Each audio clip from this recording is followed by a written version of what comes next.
반갑습니다. 한 학기가 끝났고, 이제 종강을 했고, 그, 한 학기 동안 가르쳤던 수업을 조금 생각을 하면서, 그리고 학생들이랑 배웠던 내용들을 좀 정리를 하면서, 영상을 한번 이렇게 업로드를 해봅니다. 우리가 학기가 끝나고 나면 그 수업에 대한 평가를 하죠. 그 수업에 대한 평가를 이제 저희 학교 같은 경우에는 수강 소감이라고 얘기를 하는데 그 강의 평가에 해당을 하게 되고 그 강의 평가는 학생들이 얼마만큼 본인이 공부했는지를 이제 본인 스스로도 평가를 하고 강의가 어떤지에 대한 내용들도 평가를 하고 거기에 대해서 이제 관련된 피드백들도 적습니다. 그래서 이제 그런 내용들을 보고 강의가 어땠는지 저도 다시 한번 생각을 해보게 되고 그 내용들도 점검을 하게 되죠. 제가 이제 이번 학기 때 가르쳤던 수업은 유전학인데 여기 옆에 이제 영강이라고 되어 있으니까 영어 강의에 해당을 하게 되고요. 영어로 가르치는 과목에 해당을 하게 되고 학생들이 이번 학기 같은 게 이제 2024년인데 24년 강의 평가는 지금 되지는 않았어요. 강의 평가 이제 완전히 종강을 하고 한 달 후쯤에 공개가 되니까 뭐 지금은 알 수가 없고 그 작년에 됐었던 강의들을 한번 보면서 제가 어떻게 준비했는지를 좀 보고 이번 학기 때 어떤 내용들을 다뤘는지 한번 생각해 보려고 합니다. 그 수강 인원은 매년 한 80명 정도 듣는 것 같아요. 대부분 학생들이 뭐 강의에 응답을 하고 저희가 이제 6점 만점의 점수인데 여기가 이제 점수에 해당을 하게 되죠. 그래서 뭐 자기평가는 5.36이다.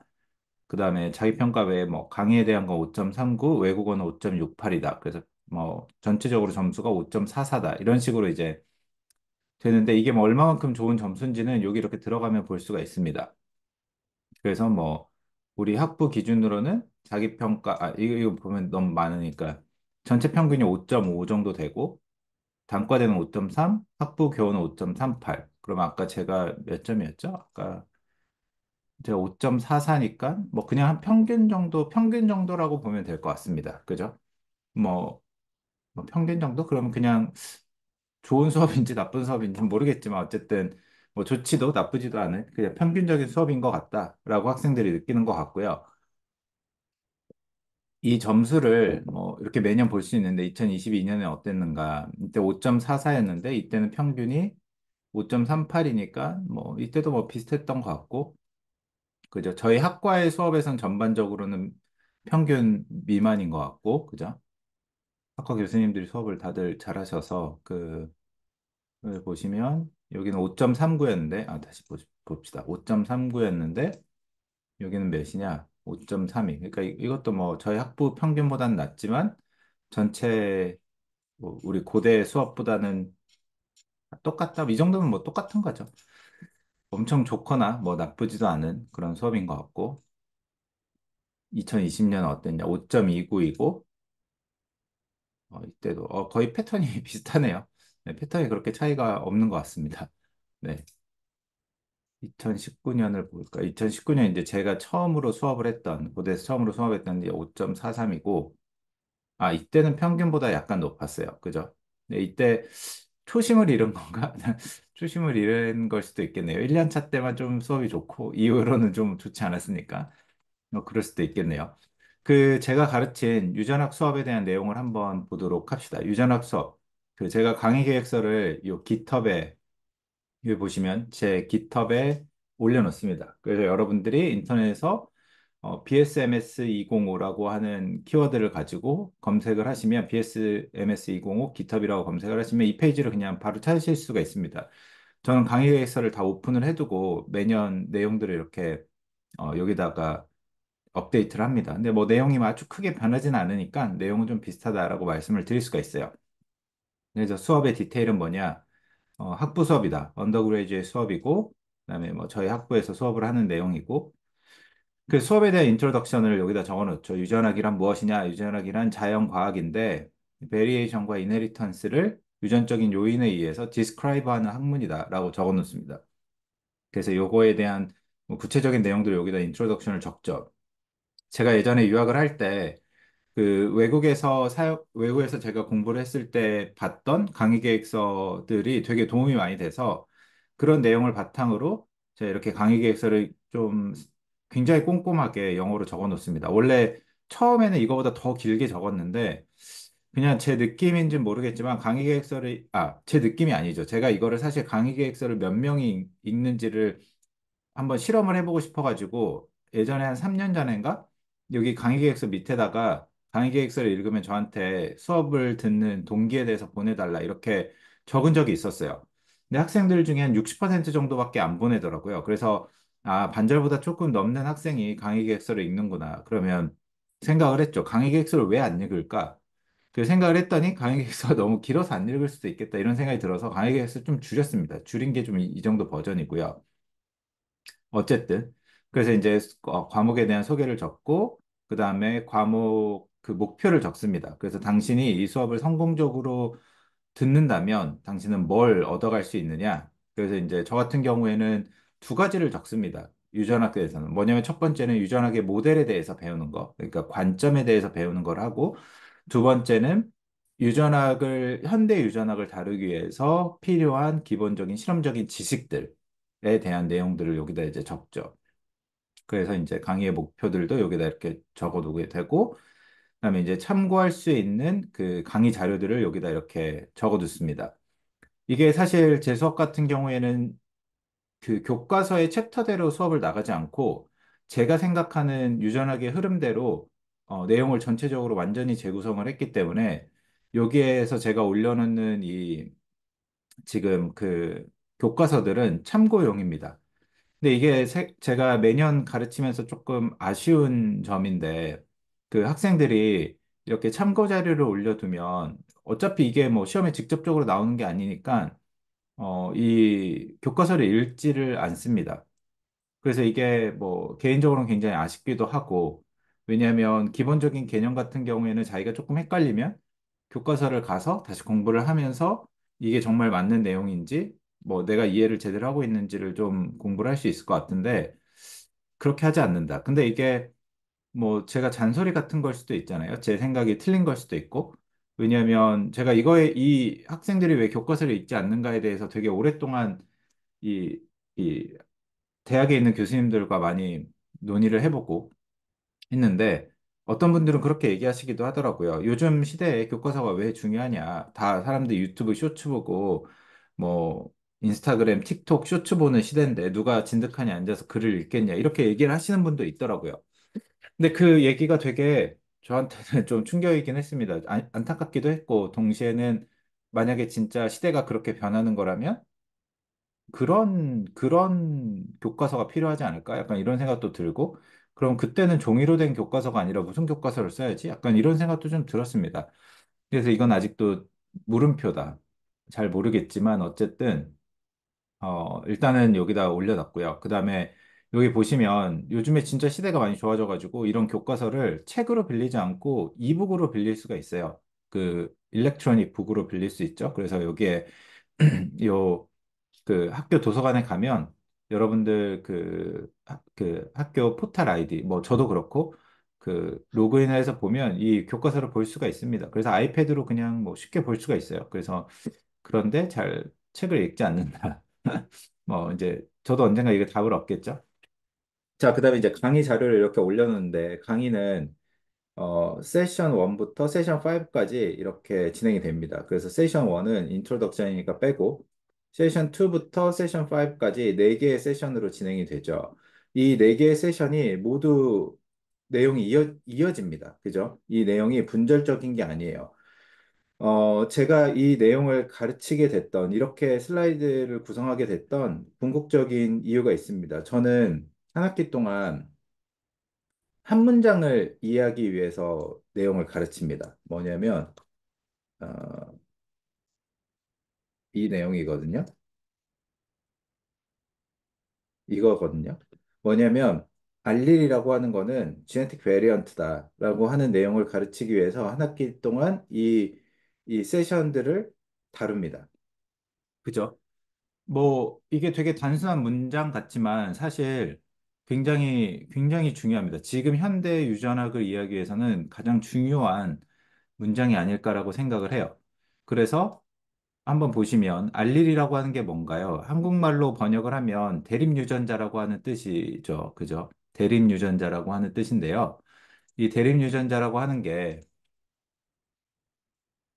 알릴이고, 그죠?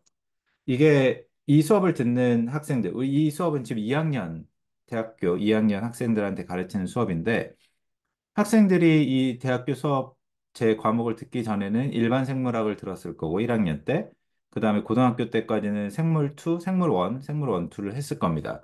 그때는 이제 유전자도 배우죠. 유전자라는 내용도 배웁니다. 아마 이 영상을 듣는 학생들이나, 그 다음에 뭐 박사님들은 아시겠지만, 이 대립 유전자랑 유전자는 다른 개념입니다.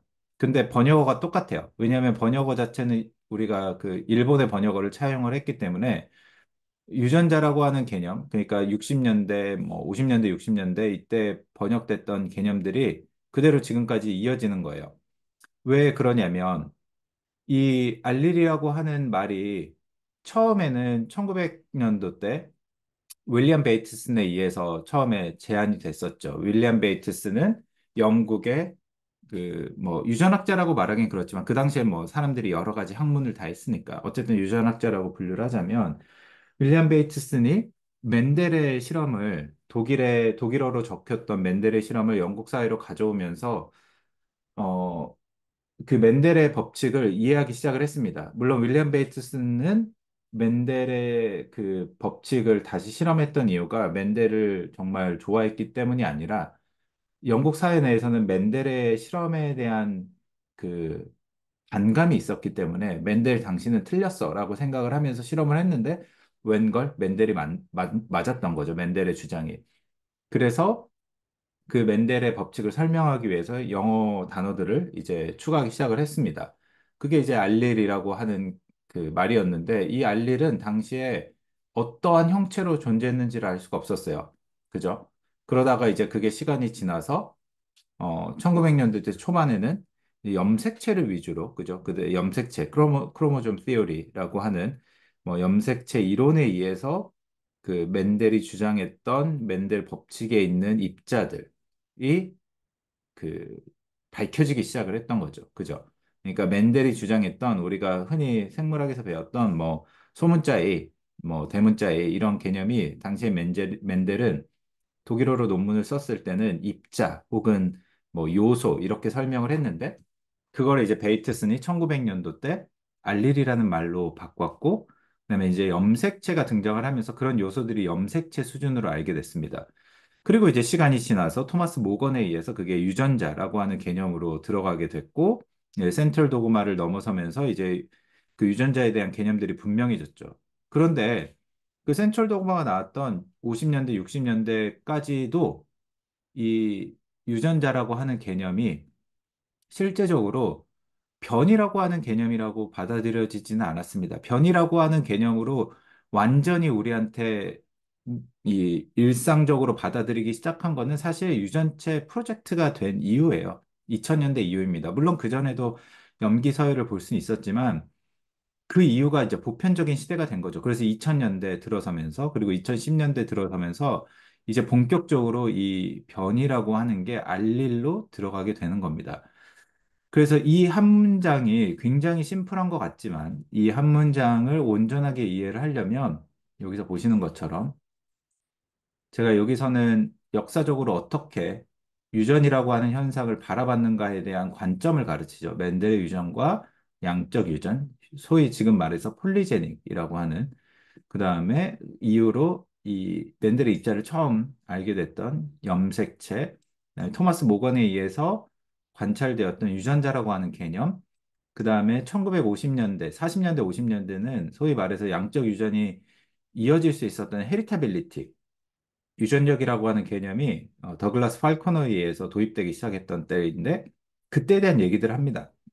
그래서 18세기, 19세기 때 유전이라고 하는 현상이 어떻게 다뤄졌는지에 대한 관점을 배우고 그리고 제가 여기서 그 대립 유전자는 제네틱 베리언트라고 했잖아요.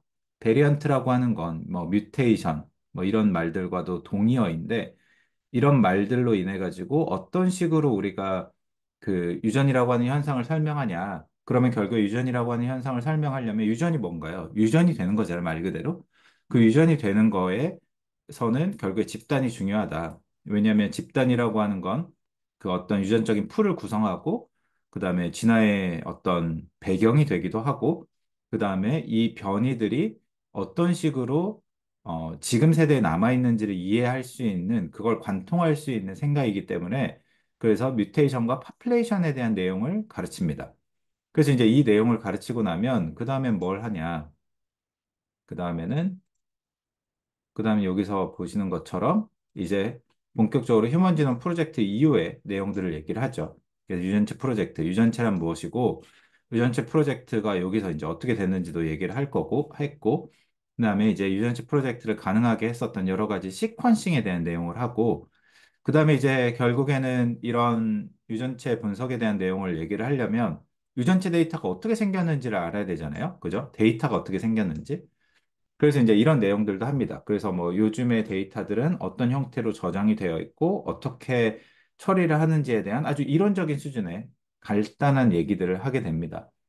그래서 이제 뒤에서도 뭐 강의 평가를 읽으면서 우리가 한번 보겠지만 그 내용들을 그 학생들이 굉장히 생소해 합니다. 교수님 이런 거는 뭐 컴퓨터 시간에 가르치는 게 아닌가요? 뭐 이렇게 얘기를 해요. 이 내용이 무슨 내용이냐면 여기서 보시면 데이터 모달리티에 뭐 예를 들어서 이렇게 돼 있죠. 데이터가 어떻게 표시가 되어 있고, 그다음에 데이터를 구성하는 뭐 그런 그 데이터의 그런 지표들이 어떻게 계산이 되는가 이런 내용들을 다룹니다. 그래서 이제 학생들이 앞에서도 아니 여기 이제 나중에 강의평가 가서도 보겠지만 이거 수업이 뭐 컴퓨터학과 수업이 아닌데 왜 이런 걸 가르치냐라고 많이들 얘기를 하는데 제가 수업 때 학생들한테 그래서 많이 그 안심을 시켜주려고 얘기를 많이 해요. 뭐냐면 현대 생물학은 우리가 과거에 봤던 생물학과 다릅니다. 과거에 봤던 생물학, 제가 어렸을 때 봤던 생물학도 마찬가지지만 무슨 생물학이냐면 뭐 들판이나 숲속이나 강가에 가서 저 나비는 노란색이구나, 저 나비는 흰색이구나 이런 식으로 관찰했던 게 좀 극단적으로 말하자면 과거의 생물학이었어요. 근데 지금의 생물학은 모든 실험은 숫자로 표현됩니다. 그래서 그 표현하는 방식을 공부하는 게 중요하고 그 표현하는 방식들이 어떤 기계를 통해서 어떻게 만들어지는지를 이해하는 게 굉장히 중요합니다. 그래서 그 내용을 이해하지 못하면 앞으로 미래에 오는 생물학도 하기가 굉장히 어렵죠. 그 방식들은 당연히 기계의 발전에 따라서 달라질 수 있어요. 그런데 지금 많은 사람들이 이렇게 쏟아지는 데이터에서 가장 중요하게 생각하는 건 뭐냐면 이런 데이터들을 표준화시켰습니다. 그래서 표준화된 어떤 방식들이 있어요. 그래서 그런 것들을 학생들이 아셔야 됩니다. 이거가 아주 기본적인 스텝이다라고 얘기를 할 수가 있습니다. 자, 그리고 이제 이렇게 해서 휴먼 지능을 가르치면, 그 다음에 이제 우리가 질병 연구를 할 때 어떤 식으로 이런 정보들을 활용을 해가지고 질병을 이해할 수 있는가에 대한 공부를 합니다. 그래서 보시면, 예를 들면 제네틱 아키텍처. 제가 그 지금 2020년부터 최근까지 가장 중요하다라고 생각하는 질병 연구에서 유전학 용어로 가장 중요하다라고 생각하는 개념인데 우리나라 말로 유전적 조성이라고 얘기를 하죠. 왜냐하면 하나의 질환에 굉장히 다양한 유전적 조성이 나타나기 때문에 이제 이런 것들을 보는 것들이 필요한데 이거를 왜 가르치냐면 이 유전적 조성을 보는 그 연구자들의 관점들. 그러니까 과학이라는 건 패러다임의 전환이잖아요. 패러다임까지 가기엔 너무 거창하지만 그거보다는 조금 낮은 층위에서 그러니까 관점들이 지난 100년 동안 유전학 역사에서는 굉장히 많이 전환이 됐습니다. 그래서 그 멘델의 유전으로부터 파생된 모노제닉 같은 경우에는 사실 멘델이 모노제닉 자체를 주장한 건 아니고 아치볼드 게롤드라고 하는 의사 선생님 1900년대 초반에 여러 가지 그런 그 유전병들을 연구를 하면서 멘델의 유전을 처음으로 차용을 했었죠. 그래서 이제 그때부터 태동했던 모노제닉의 관점들. 그 다음에 1940년대 때 올리고제닉에 대한 관점이 나오고, 폴리제닉은 뭐 모노제닉 시점에 비슷하게 나오고, 그다음에 2017년도 때 이제 셀에 출간된 논문이었는데, 이게 이제 유전학사에 굉장히 큰 관점의 전환을 가져왔죠. 옴니제닉 모델, 뭐 이런 것들을 이제 시간이 지남에 따라서 이렇게 변화가 됩니다. 그래서 그 변화에 대한 내용들을 이제 유전학에서 제 유전학 수업에서 가르치게 되죠.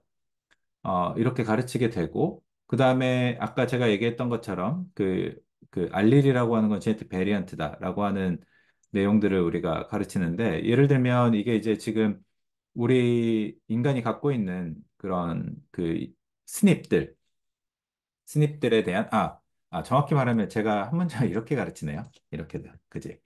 An allele is a change of nucleotide. 그죠? DNA. 그죠? 이렇게 정확히는 제가 이렇게 가르치네요. 그죠? 뭐냐면 DNA 염기 서열의 변화가 곧 알릴이다. 이렇게 가르칩니다. 왜냐하면 DNA 염기 서열의 변화라고 하는 게 결국에 제네틱 베리언트이기 때문에 이 문장을 온전히 가르치기 위해서 이제 그 수업을 가르치는데 무슨 내용이냐면 여기서 보시면 이게 DBSNP이라고 하는 데이터베이스인데 이게 이제 스닙이라고 하는 개념이 나오죠.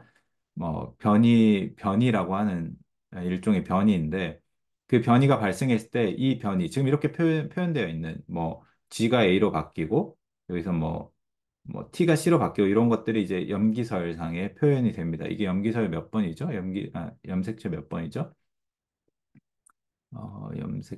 염색체 1번. 그죠? 염색체 1번의 이 위치에 이제 변이가 발생을 해가지고 나타나는 건데 이게 결국에 100년 전에 멘델이 그 멘델의 논문에서 표현했었던 소문자 A, 대문자 A 그 개념과 일치된다라고 하는 거예요. 그죠? 그러니까 우리가 고등학교 때 멘델의 법칙도 배웠고, 그죠? 멘델의 법칙 배워가지고 뭐 AA, AB 뭐 이런 거 배워가지고 우리가 졸업을 하고, 그 다음에 이제 대학에 왔는데, 그 대학에 오면 그 대부분의 아마 저희 학교를 제외하고 모든 이 대한민국의 학부의 수업에서 분자 유전학을 배웁니다. 분자 생물학에 근거한 유전학을 배웁니다. 분자 생물학에 근거한 유전학을 배워서 우리가 졸업을 하게 되면 여기서 보는 것과 같은 데이터베이스를 정확하게 이해할 수가 없어요. 왜냐하면 이런 변이들이 멘델의 법칙에 상응한다라고 하는 어떻게 해서 이 100년의 시간이 지나면서 멘델이 얘기했던 그 멘델의 입자와 이런 변이들이 상응하는 개념인지 관념인지를 이어줄 수 있는 공부를 해야 되고 두 번째는 뭐냐면 우리가 멘델의 법칙의 관점으로 해가지고 어떤 형질의 차이를 설명하려고 한다라고 하면 우리가 실제로 다뤄야 될, 그러니까 여러분들이 나중에 연구소를 가든지 회사를 가든지 해서 다뤄야 될 변이의 숫자는 굉장히 많습니다. 거의 한 수백만 개에 해당을 하게 돼요.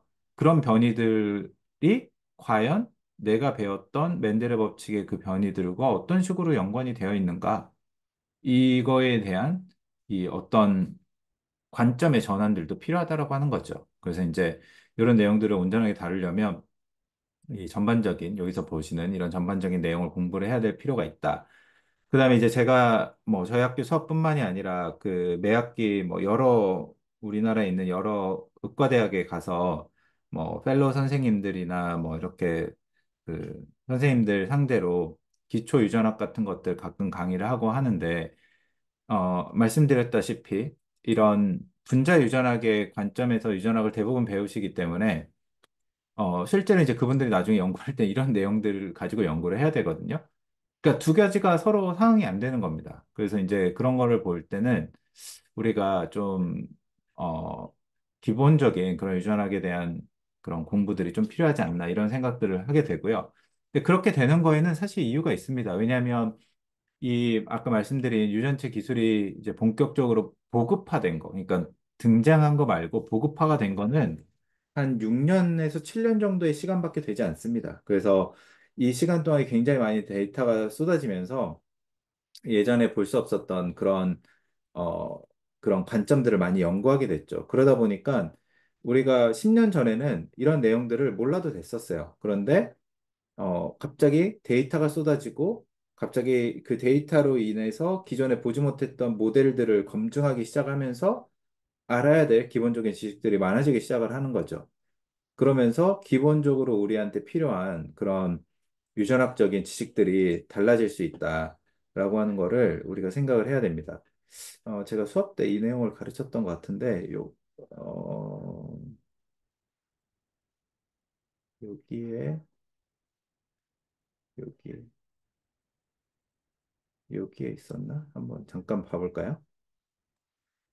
모던 지네틱스. 아, 여기네요. 이게 제가 요즘에 이제 강의를 하면 많이 소개하는 굉장히 좀 충격적인 논문인데 2024년대 사이언스에 나온 논문이에요. 한번 보시면 이게 이제 영국 바이오뱅크 데이터를 가지고 한 연구인데요. 무슨 내용이냐면 이 쉽게 얘기를 하면 이 사람들이 뭘 얘기를 했냐? 지네틱 도미넌스를 연구를 했다. 영국 바이오뱅크 데이터에서. 도미넌스라는 게 뭐죠? 우리가 맨델의 법칙에서 배웠던 우성과 열성입니다. 그죠?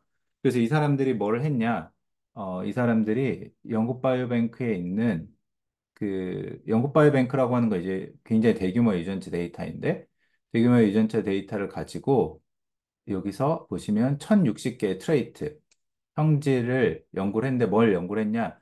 1060개의 형질을 연구를 해서 어떤 형질이 맨델의 법칙의 우성을 따르고 어떤 법칙이 맨델의 법칙의 우성을 따르는 게 아니라 에디티브. 이건 이제 폴리제닉 모델이거든요. 양적 유전. 그러니까 여기서 보시면 제가 여기서 얘기했던 맨델의 법칙이 있고 바이오메트리컬 지네틱스가 있는데 이게 두 개다가 동시에 1800년대 후반에 등장했던 모델입니다. 요 바이오메트리컬 제네틱스가 이제 나중에 시간이 지나가지고 양적 유전의 토대가 되는 건데요. 이 양적 유전과 맨델의 그 우성중 맨델 법칙의 우열성을 따르는 것 중에 1000개의 형질 중에 몇 가지가 따르는지를 봤다. 그렇게 보면 예, 정확한 숫자 제가 여기 넣지 않았지만 한 5%인가 10% 정도의 형질만이 맨델의 유전을 따르고 나머지 95%, 90에서 95%는 양적 유전을 따릅니다. 그죠? 그러니까 이게 무슨 얘기냐? 맨델 유전을 따르면 이게 0, 1, 2가 이게 지금 베리언트 알릴이 한 개 있냐, 두 개 있냐 이거든요. 그래서 예를 들면 여기 같은 경우에는 AA고, 오메 이거 너무 작네. 그죠? 0개가 있으면 A A 하나가 있으면 B가 이제 베리언트 알릴이라고 치면 그죠? B, B. 그래서 0개, 1개, 2개 이렇게 되는 거예요. 이 0개, 1개, 2개 이렇게 표시하는 것도 굉장히 일반적인 방식인데 이런 방식에 대한 것들도 이제 사실 그 학부생들이 유전학만 배우면 이거를 이해를 못 합니다. 이게 지금 사실 이 유전체 데이터에서 가장 기본적인 표기 방법이거든요.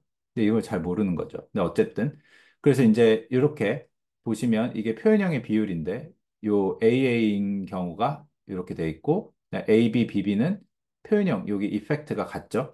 이 사람들 같은 거예요. 그럼 뭐냐? 이 두 개가 같은 걸로 나옵니다. 3대 1로 나온다는 뜻이에요. 근데 에디티브를 따르면 이 B라고 하는 베리언트 알릴이 증가함에 따라서 리니어하게 증가를 하게 되는 거죠. 그죠? 그래서 사람들이 이 최신의 유전체 연구하는 사람들은 대부분 압니다. 맨델의 유전 법칙을 따르는 형질은 거의 없다. 대부분 다 에디티브, 폴리제닉을 따른다. 근데 이거를 이제 수학적으로 아주 정교하게 개념화한 논문이 없었는데, 물론 있긴 했지만 대규모로 개념화한 연구는 없었는데, 이게 2023년 사이언스에 나옵니다. 팔머 논문인데요. 이 논문에서 봤더니, 거봐라. 대부분 우리가 알고 있듯이 대부분의 형질은 에디티브를 따른다. 폴리제닉을 따른다. 모노제닉 따르는 게 뭐다?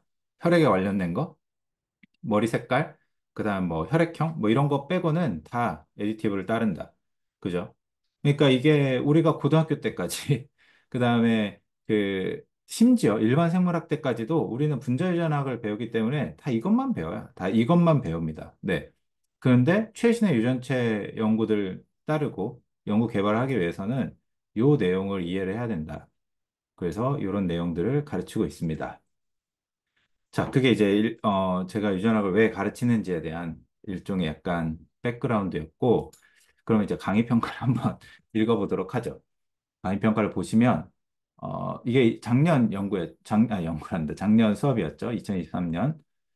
보시면, 여기 이제, 수강 소감이 있습니다. 수강 소감이 있고, 학생들이 어떻게 느꼈는지, 네, 여기 이제 건의사항이 있습니다. 수강 소감을 한번 먼저 읽어보시면, 자, 여기 이제 첫 번째 학생이 커리어에 꼭 필요한 바이오인포매틱스 분야에 대해 체계적인 강의를 제공해 주셔서 앞으로 진로에 대해 다시 생각해 볼 수 있는 유익한 강의였습니다. 이렇게 감사하게 적어줬는데 약간 요런 코멘트들을 학생들이 매년 많이 남겨줍니다. 그래서 제가 이제 특이점이 뭐냐면, 바이오인포매틱스 분야의 체계적인 강의를 해줘서 고맙다. 이런 내용들을 적는데, 그, 학생들이 여기서 이런 내용들을 다루다 보니까 이 유전학 수업이 바이오인포매틱스 수업이라고 착각을 합니다. 그런데 이 수업은 절대 바이오인포매틱스 수업도 아니고 컴퓨터학과 수업도 아닙니다. 이게 현대 생물학의 모습이에요. 그죠? 앞으로 우리가 눈으로 봤던 모든 내용들은 데이터화 됩니다. 그렇기 때문에 이게 뭐 특별하게 바이오인포매틱스 수업이다 이렇게 얘기할 수 없어요. 제가 여기서 무슨 알고리즘을 엄청나게 가르치지 않거든요. 제 알고리즘을 가르치는 건 뭐 여기서 이제 그 데이터 매핑이 나오는데 요 데이터 모달리티 1에 요 어디냐 여기 얼라이먼트 부분에 그 매핑 알고리즘이 나와요. 그래서 뭐 스미스 워터만 뭐 이런 알고리즘 뭐 니들만 분심 이런 알고리즘이 나오는데 그거를 가르쳤었고 뭐 해시 매핑 이런 거를 가르쳤었는데 근데 이게 이제 좀 너무 이게 어려운 것 같아서 이번 학기 때는 뺐었고 그런데 이제 이런 내용이 나오기 때문에 학생들이 뭐 바이오인포매틱스인가 이렇게 좀 착각하는 것 같기도 합니다. 그래서 뭐 그런데 그렇지 않다. 네, 두 번째, 고려대 다니면서 이런 영어 강의를 들을 수 있을까 생각했습니다. 강의력이 너무 뛰어나서 첫 시간 놀라서 영어도 너무 네이티브해서 놀랐습니다. 근데 그렇게 네이티브 하지 않습니다. 네. 2학년 전공이라는 점에서 현대 유전학 부분을 다루는 수업이 다소 이해가 안 될 때가 많았던 것 같습니다. 그래도 정말 만족하면서 들었습니다. 예, 이것도 이제 조금 많이 나오는 내용인데요. 그 2학년 전공이라는 점에서 이렇게 좀 내용이 어렵다 이런 내용이 있는데 여기도 있네요. 내용이 너무 어렵습니다. 4학년 전공인 것 같습니다. 이렇게 남기죠. 제가 개인적으로 어떻게 생각을 하냐면 이렇게 얘기를 하면 굉장히 좀 욕을 많이 먹을 수도 있겠지만 제가 이제 처음에 고대에 부임을 할 때 요 강의를 이제 준비를 하면서 그 버클리 미국에 있는 버클리 대학의 버클리 대학의 그 분자세포 생물학과의 생물학과가 아니라 생물 전공의 그 유전학 수업 그 2학년 과목의 그 커리큘럼을 참고하기도 했고, 제가 예전에 호주에서 공부했을 때 그 학부생들, 뭐 조교로 가끔 들어가면 그때 있었던 유전학 수업 자료도 참고를 하고, 주크 대학의 유전학 자료도 좀 수업 참고를 하고, NYU 그 유전학 수업 자료들도 좀 참고를 했습니다. 일단 결론부터 말씀을 드리면, 요 내용 같은 경우에는 그러니까 우리가 소위 말해서 미국이나 뭐 호주의 좋은 대학에서 가르치는 한 학기의 수업 내용의 한 3분의 2 정도밖에 안 됩니다. 그러니까 반절에서 3분의 2 정도밖에 되지 않아요. 그러니까 일단 첫 번째 왜 수업 내용이 더 적냐? 왜냐하면 외국 같은 경우에는 기본 강의들은 팀 티칭을 해가지고 교수님들이 그 분야의 전문가 교수님들이 수업을 되게 진도를 빨리 나가거든요. 근데 이건 뭐 저 혼자 가르치는 거고 조교도 없기 때문에 한 학기 동안 그 분량을 다 커버할 수는 없어요. 그리고 내용 같은 경우에도 굉장히 좀 적은 편이고 그런데 이제 정말 특이하게도 제가 이제 고대에서 매년 가르치다 보면 학생들이 이게 2학년 과목인데 너무 어렵다는 얘기를 많이 합니다. 그런데 아주 냉정하게 얘기를 하면 그러니까 우리도 맨날 그런 얘기 하잖아요. 뭐 고대가 뭐 세계 대학 평가가 몇이다 이런 얘기를 하는데 그 정도 대학 평가의 대학들과 경쟁을 하려면 사실 수업이 이거보다는 어려워야 돼요. 이거보다 더 많은 내용들을 공부하고 고민을 해야 됩니다. 그래야지 세계적인 리더가 될 수 있습니다. 이런 얘기를 하는 게 되게 좀 부끄럽고 민망하지만 사실 그러려고 공부를 하는 거잖아요. 그죠? 그러려면 이거보다는 공부를 더 해야 된다. 그런데 제가 뒤에서 다시 얘기하겠지만 학생들이 학부 수업을 들을 때 본인이 생각했던 그 목표들이 조금 그렇게 높지 않은 경우들이 많습니다. 그래서 이거는 뭐 제가 어떻게 뭐 개선을 해야 될지 잘 모르겠어요. 물론 수업을 쉽게 가르치면 엄청 쉽습니다. 그러니까 뭐 예를 들면 요게 이제 교과서가 있잖아요. 이런 교과서를 파는 출판사들에서 이렇게 슬라이드 같은 것도 주고 그러는 것 같던데, 뭐 그런 슬라이드 그냥 올려두고, 그냥 암기하는 수업을 하고, 문제도 뭐 한 50문제 내가지고, 암기하는 거, 뭐 그런 식으로 단답형으로 문제 풀게 하면 사실 저도 되게 편하죠. 그렇게 한 학기 동안 강의를 하면. 근데 재미가 없잖아요. 재미가 없고, 그 다음에 더 새로운 내용을 배울 수가 없습니다. 제가 이렇게 매년 이런 내용들을 다듬는 건 여기서 보시는 것처럼 이게 2023년 사이언스 논문이거든요. 저는 이거가 유전학 교과서를 바꾸는 논문이라고 생각을 해요. 그러니까 이런 식의 내용들을 계속적으로 추가할 수가 없어요. 그런데 이런 교과서를 읽으면 그런 내용들을 따라갈 수가 없다. 그리고 외국에 있는 좋은 학교들의 그런 뛰어난 교수님들의 강의, 물론 저는 뛰어난 교수가 아닐 수도 있지만, 뛰어난 교수님들의 강의들은 그런 내용들을 계속적으로 반영을 해가지고 현 시점의 관점이 어떤지를 가르쳐 주는 수업을 한다.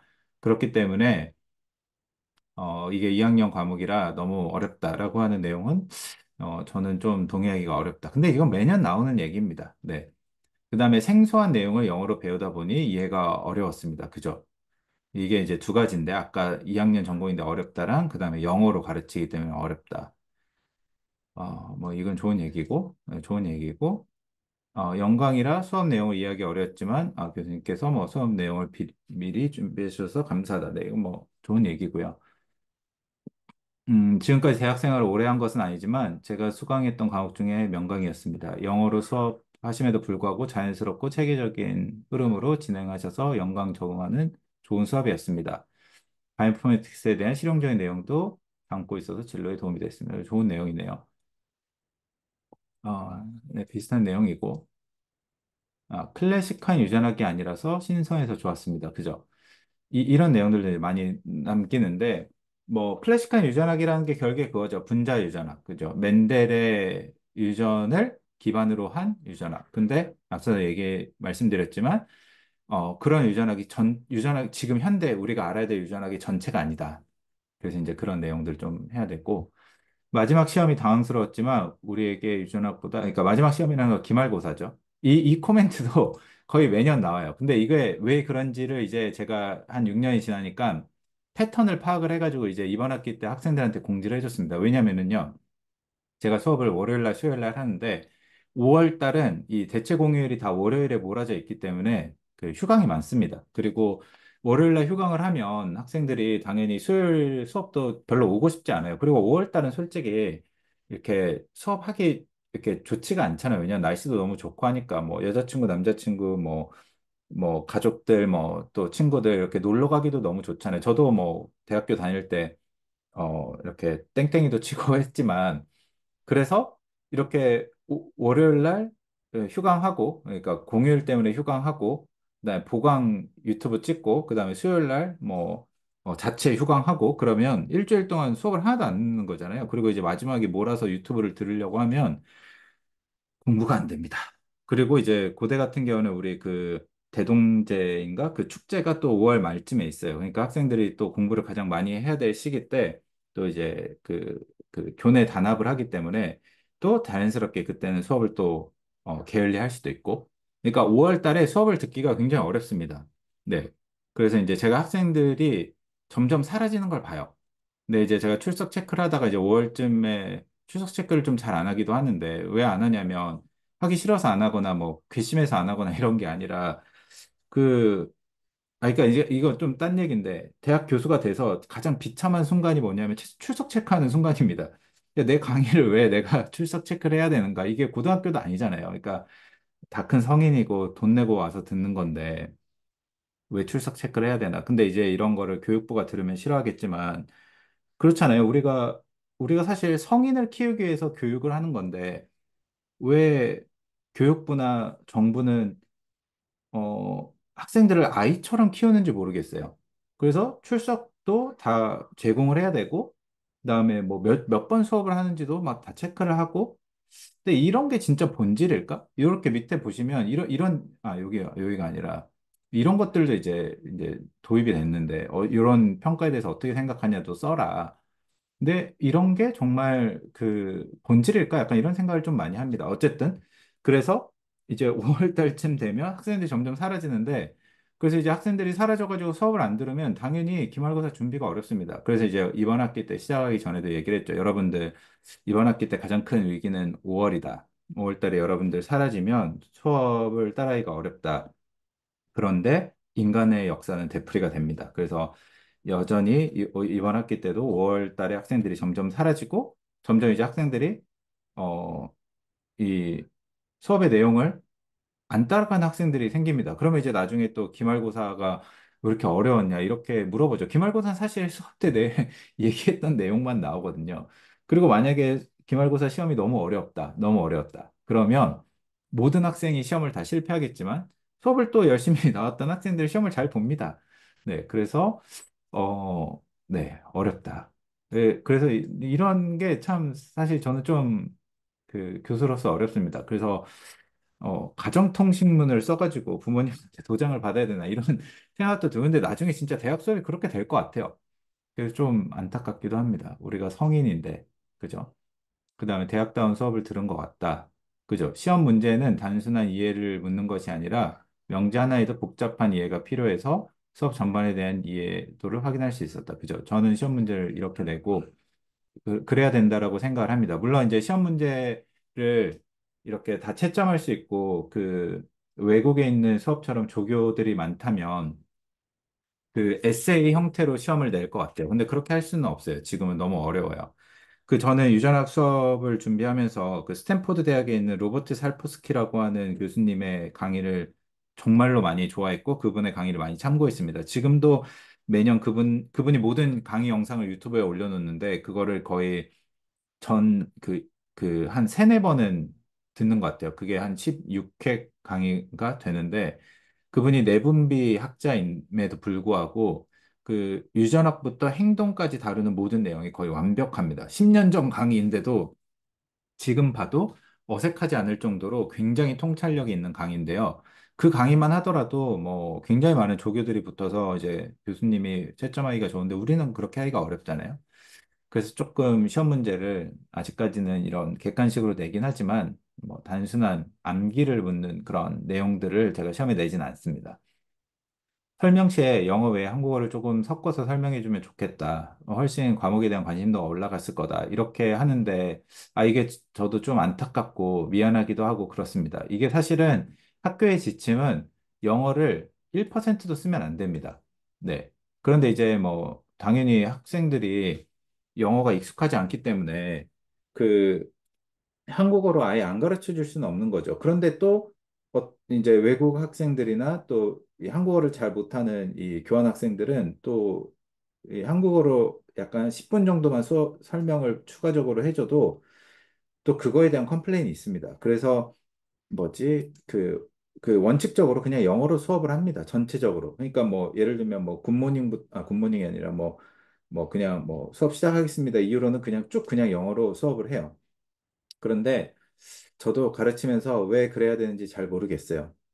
이게 좀 안타깝습니다. 그리고 또 한 가지는 뭐냐면 영어로 수업을 하면 뭐 제가 애플이지 애플 이렇게 가르치진 않을 거 아니에요. 저도 뭐 당연히 사람이고 수업을 하기 때문에 뭐 농담도 하고 뭐 영어로 뭐 이디엄도 되게 많이 쓰잖아요. 그러니까 뭐 그냥 단순한 영어를 쓰면 너무 재미가 없잖아요. 수업을 할 때. 그러니까 뭐 여러 가지 이디엄을 쓰는데 그거를 그냥 고등학교만 나온 학생들이 영어를 다 따라갈 수 있을까? 그러니까 입시 뭐 학군지가 좋은 학생들이야 영어를 잘하겠지만 그렇지 않은 학생들은 공평한 교육을 받을 수 있을까? 이런 생각을 많이 합니다. 그런데 이게 대책이 없어요. 그래서 저도 잘 모르겠습니다. 어렵습니다. 네, 처음에는 잘 갈피를 못 잡았던 수업입니다. 하지만 뭐 기출 문제로 이렇게 봤다. 네. 그뭐 그런 얘기를 했고 한국말 거의 안 쓰시고 영어만 쓰셔서 당황했지만 제 리스닝 수업도 향상되는 것 같아서 좋은 수업이었어요. 그러면 다행이네요. 그 사실 이 학기 때는 그래도 한국말을 좀 썼거든요. 이번 학기는 진짜 아예 안 썼고 그 매년 거의 더 그러려고 하는데 원칙 때문에 그런데도 이제 이렇게 느끼니까 조금 마음이 아픕니다. 한 학기 동안 좋은 강의를 해주셔서 감사합니다. 뭐 머릿속에 유전하게 패러다임을 바꿔주는 강의였습니다. 그러니까 이런 게 되게 중요한 거죠. 왜냐하면 여러분들이 지금까지 배웠던 유전학이 되게 일부였다. 그래서 그리고 지금 고등학교 생물학 원투 교과서에 있는 유전학 내용이 정확하지 않은 내용들이 있습니다. 네, 정확하지 않은 내용이라고 하면 너무 논란이 있으니까 정확히 말하면 너무 예전 관점의 유전학 내용들이 있어요. 그죠? 그러니까 뭐 예를 들면 가장 대표적으로 불만을 느끼는 거 맨델의 집단이라는 용어. 그게 1942년도 때 셔엘 라이트가 일부 논문에 참고했던 내용인데 그 내용이 아직도 되게 정설처럼 굉장히 많이 이렇게 회자가 되더라고요. 근데 물론 셔엘 라이트의 관점은 지금도 유효합니다. 그런데 그거보다 그 용어를 그렇게까지 강조를 해야 될까? 약간 뭐 그런 생각도 있고, 뭐 어쨌든 그런데 이제 그런 내용들을 좀 이제 뭐 최신 흐름이랑 보니까 뭐 좋을 수 있었다. 뭐 이런 거 좋은 것 같아요. 네. 그 다음에, 어, 영어 실력이 제가 좋은 건 아니죠. 네, 진짜 좋으신 분들이 있어요. 저희 학과에도 영어 잘하시는 분들이 많아서. 근데 이제 뭐 제가 좋은 거가 중요한 게 아니라 우리 학생들이 좀 실력이 늘어야 되는데 이게 학생들을 탓하는 게 아니라 그런 체계들이 조금 더 있었으면 좋겠다. 뭐 그런 생각을 합니다. 네. 또 무슨 내용이 있냐? 이게 이제 작년 내용이고 그러면 이제 개선을 바라는 점은 뭘까요? 개선을 바라는 점. 이건 저 많이 읽어봐서 알지만 수업 마무리 전 10분 정도로 한국어로 내용을 요약을 해줘라. 그러니까 이게 그렇게 할 때도 있었는데 좀 안타까운 게 이렇게 하면 또 싫어하는 또 외국인 학생들이 있기 때문에 어렵습니다. 그 다음에, 요게 이제 외국인 학생인데, 이 수업이 너무 양도 많고, 설명도 잘 못하는 것 같다. 그래서 자기 슬라이드를 따라가지 못한다. 이렇게 얘기를 하는 외국인 학생들이 있고, 이런 외국인 학생들이 매년 최소 한 명에서 두 명 정도는 있어요. 그런데 이제 이게 제가 그래서 이런 얘기를 가끔이 아니라 항상 하는데, 이 학생이 이제 저희 학과의 외국인 학생일 수도 있고, 교환 학생일 수도 있는데, 제가 이제 여기다 이렇게 강의 계획서를 되게 길게 자세히 써주지 않습니까? 그러니까 교환 학생들이 진짜 많이 들어요. 근데 제가 교환 학생들한테 얘기를 합니다. 네 전공이 생물학이 아니고, 너 일반 생물학 안 들었으면 이 수업 듣지 말아라. 이 수업 진짜 어렵다. 근데 꼭 듣습니다. 꼭 듣고 실종되는 학생들도 많고 수업을 안 나오는 학생들도 많고 그러니까 이거 잘 모르겠어요. 그리고 사실 수업이라는 게 슬라이드를 따라가면서 해야 되는 게 수업이 아닙니다. 그러니까 이것도 진짜 제가 웃긴 건데 우리 학교에도 강의법을 가르쳐주는 그런 좋은 제도가 있어요. 교수님들한테. 근데 거기에 이제 강의 자료를 분명하게 쓰고 강의의 내용을 슬라이드를 따라서 가르쳐라. 이렇게, 알려주십니다. 근데 저는 그거는 진짜 동의하지 않아요. 물론 저도 들을 때는 그냥 동의하는 척 하면서 들었지만 동의하지 않습니다. 왜냐하면 강의라고 하는 거는 교수자의 자유잖아요. 그죠? 이게 지금 제가 생각하는 한국 교육의 진짜 이 대학 교육의 큰 문제가 뭐냐면 이 강의 자료를 그냥 이렇게 순서대로 가르친다는 점이에요. 문제가 뭐냐면 우리가 배워야 될 지식이 강의 자료 안에 다 속박되어 버립니다. 이 강의 자료만 학생들이 달달 외우고 있어요. 그럼 어떻게 해서 창의적인 생각을 할까요? 이건 진짜 큰 문제입니다. 그래서 이 공부에 대한 관점을 바꿔야 되는데 물론 저 하나로 되는 건 아니지만 저는 그래서 이 강의 자료에 얽매이면서 가르치지 않는다. 강의 자료나 이런 참고 자료는 본인이 공부할 때 쓰는 자료입니다. 그죠? 우리가 중요한 건 생각을 만들어가는 거예요. 생각을 만들어가야지 새로운 생각을 만들어갈 수가 있습니다. 이렇게 하지 않으면 평생 그 분야를 이끄는 리더가 될 수가 없습니다. 그런데 모르겠어요. 이게 약간 뭐 우리나라뿐만 아니라 외국 교육도 그런지 아니면 제가 그냥 뭐 저 혼자 잘못 생각하는 걸 수도 있지만 그냥 뭔가 그 이런 제도식 교육, 그렇죠? 암기식 교육이 좀 익숙한 게 아닌가 뭐 그런 생각을 합니다. 예습하기 전에 직관적으로 준비해 주시면 학생들의 이해가 더 도움이 됩니다.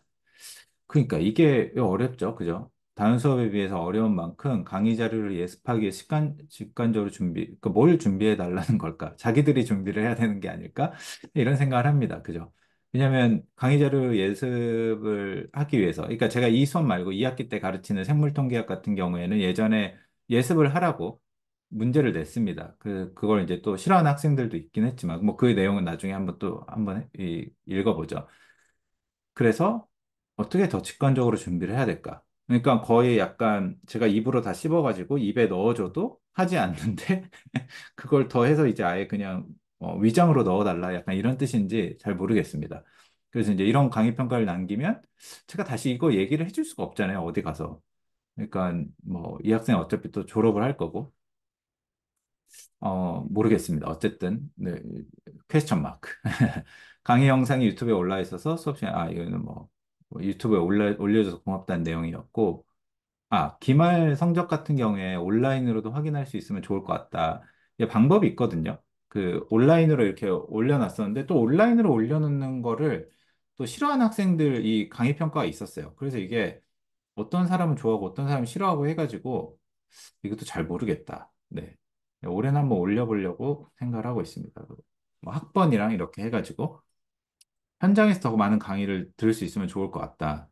그러니까 이게 왜 이런 일이 발생을 했느냐. 5월 달에 그 대체 공휴일이 많아서 그것도 있었고, 제가 출장을 두 번인가 갔었는데, 해외 학회를. 그래서 이제 제가 수업을 하지 못했죠, 그때. 그래서 이제 그거에 대한 평인데, 근데 이거는 뭐 제가 대체 공휴일 날 이렇게 강의실 문 열어주시는 분도 없어요. 그래서 뭐 공휴일 날 수업을 할 수가 없습니다. 파이널 이기잼이 어려웠다. 이거는 어렵습니다. 어려운 게 맞아요. 네. 그리고 이게 전체 내용을 다 다루고 있기 때문에 어렵습니다. 네. 근데, 어, 이런 이제 응답을 받으면 좀 궁금한 게 사실 그 제 수업에서 A를 60%를 받거든요. 50에서 60%?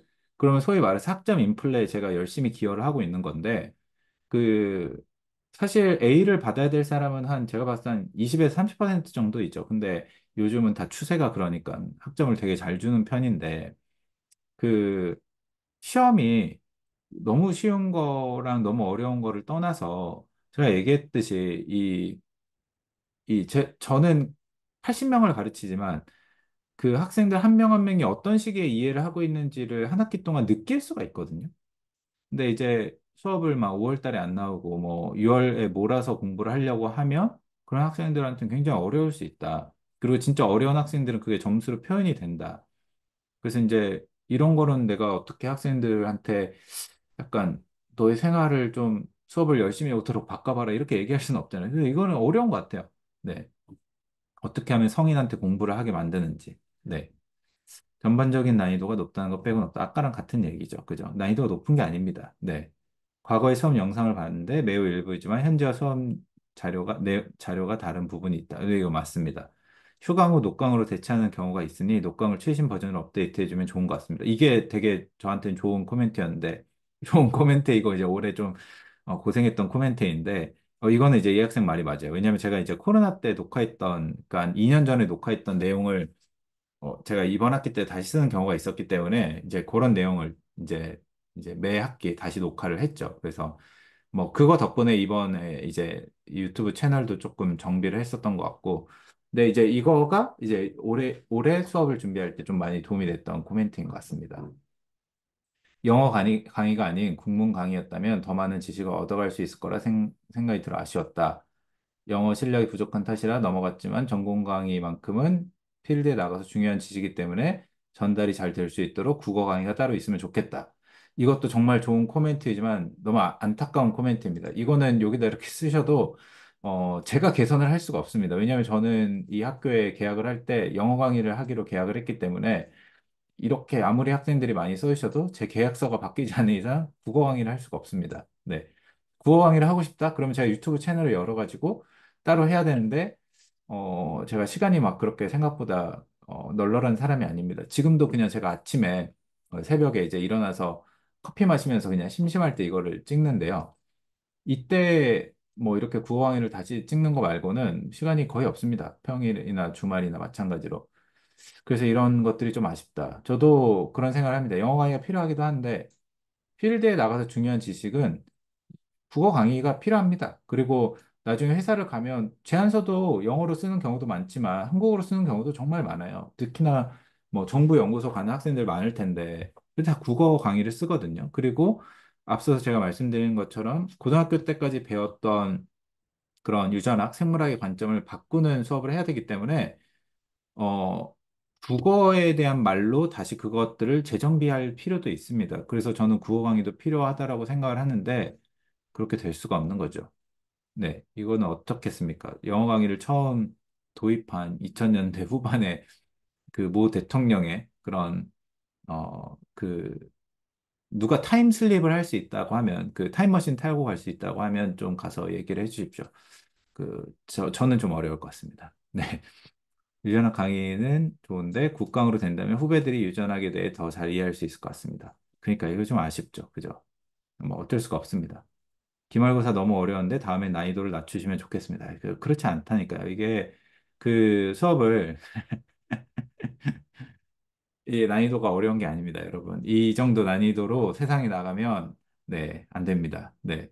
그래서 공부를 좀 더 해야 된다. 근데 어떻게 그래서 제가 이제 뭐 다음번 유전학 수업을 할 때는 월수 수업을 하지 않고 뭐 약간 화요일, 목요일 아니면 뭐 금요일 저녁 이런 때로 바꿔야 될 것 같아요. 이게 이 공부가 안 됩니다. 네. 오프라인이 오프라인 수업이 없는 날은 유튜브 영상을 봤는데 실제로 사용하는 PPT나 내용이 맞아요. 이게 그 예전 영상이어서 그죠. 그래서 이건 이제 다시 찍었고 이번 학기 때 네, 뭐 이런 식의 내용이 있었고요. 이건 좀 이제 무난한 연차였던 것 같아요. 네, 다른 연차들 2019년에 제가 처음 왔을 때는 어땠을까? 이때는 네, 이 점수대로라면 초심이 있었을 때 이때도 국어 강의를 개설했으면 좋겠다라고 썼네요. 에어컨이 나왔으면 좋겠다. 왜냐면 이때 강의실이 다른 건물에 있었는데 에어컨이 잘 안 됐어요. 저도 이때 죽을 뻔했습니다. 근데 진짜 너무 힘들었어요. 그래서 힘들었는데 또 놀라운 건 뭐냐면 지금 강의실은 에어컨이 잘 나오는데 제 오피스가 에어컨이 안 나옵니다. 이거는 그냥 TMI인데 너무 더워요. 네. 그러니까 그래서 학교 그 강의실보다 제 오피스가 더 에어컨이 안 나오는 것 같아요. 말씀을 좀 천천히 해주면 이해가 될 것 같다. 이거는 좀 공감입니다. 네. 아, 그러니까 이것도 마찬가지인데 학교의 방침 때문에 중간중간 한국어 설명을 많이 해주면 좋겠다 이렇게 얘기를 했는데 이게 뭐 제가 말했던 것처럼 외국인 학생들은 또 이게 클레임이 갑니다. 이걸 가지고 또 이제 불만이 있어요. 그래서 좀 어렵습니다. 어떤 학생들은 한국어로 다시 설명해 주는데 뭐 이게 형평성에 어긋나는 거 아니냐 이렇게 얘기하는 학생들도 있고 그래서 이게 없습니다. 좀 어려워요. 마이크를 사용하셨으나 조금 뒷자리로 가도 목소리가 들리지 않습니다. 이거는 이제 뭐 뭐냐면 강의실이 후져서 그렇습니다. 네. 마이크를 입에 가까이 하거나 휴대용 마이크를 차는 게 어떤 거예요. 그러니까 휴대용 마이크가 없다니까요. 이게 없는데 어쩔 수가 없어요. 이게 그 강남 대성학원보다 좋지 않은 강의실이었기 때문에 이거는 강의실이 이래가지고 제가 뭐 어쩔 수가 없습니다. 강의 자료가 잘못된 내용이 다소 있었으나 뭐 그럴 수 있죠. 이거 첫 해니까 제가 그 교수로 부임하고 강의를 바로 했잖아요. 우리 대학이 이번에 무슨 대학 평가 때 세계 60위, 70위라고 얘기했는데 세계 60위, 70위권 대학 중에 교수가 임용되고 나서 1학기 때부터 강의를 하는 학교는 거의 없습니다. 네, 이 말이 논란이 될 수도 있겠지만 사실이에요. 네. 그런데 우리는 많은 강의를 합니다. 그렇기 때문에 쪽대본으로 강의를 하죠. 그래서 제 첫 해에는 쪽대본으로 강의를 했다. 그래서 이런 일이 있었다. 어,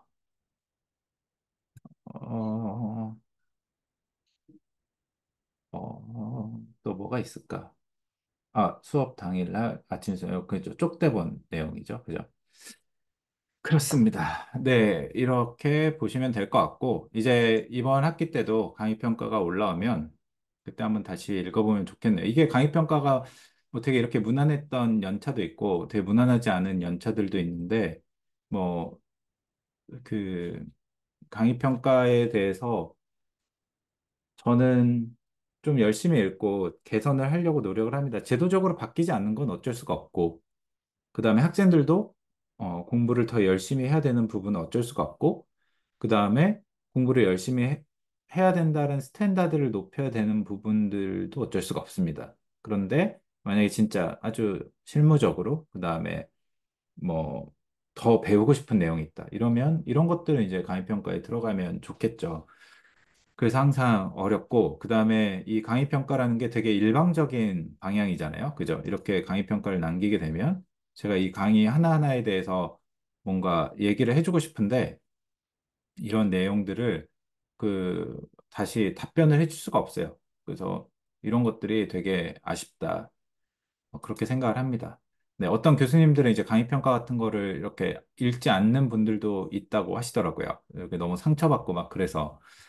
네, 뭐 저는 상처받더라도 다 읽고 좀 얘기를 하려고 하는 편인데 이 강의 평가가 왜 존재하는가 그리고 대학이라는 게 왜 존재하는가 이런 것들을 좀 생각을 해보면 좋을 것 같아요. 저도 이거에 대해서는 또 할 얘기가 되게 많고 저도 대학을 처음 입학했을 때 대학이라는 곳에 가서 조금 더 그동안 접해보지 못했던 새로운 생각들, 새로운 세계들을 좀 보고 싶었는데 저는 사실 대학을 다니면서 그랬던 수업들이 있기도 했었고 없기도 했어서 좀 아쉬운 것도 있었는데 좀 그런 수업을 하려고 하죠. 그죠? 그죠? 왜냐하면 이미 다 알고 있는 걸 배우려면 굳이 대학에 올 필요가 없으니까. 우리 졸업장이 필요하거나 학벌이 필요한 게 아니잖아요. 중요한 건 내가 더 넓은 세상으로 가기 위해서 내 생각에 그 지평을 트이게 만드는 건데, 이제 이런 것들이 어떻게 하면 좀 잘 될 수 있을까? 어렵습니다. 그래서 어렵다라는 결론으로 끝나는 것 같아요. 네, 그러면 이제 다음에 또 강의평가 오면 그때 강의평가 내용을 한번 보고 얘기를 해보도록 하죠.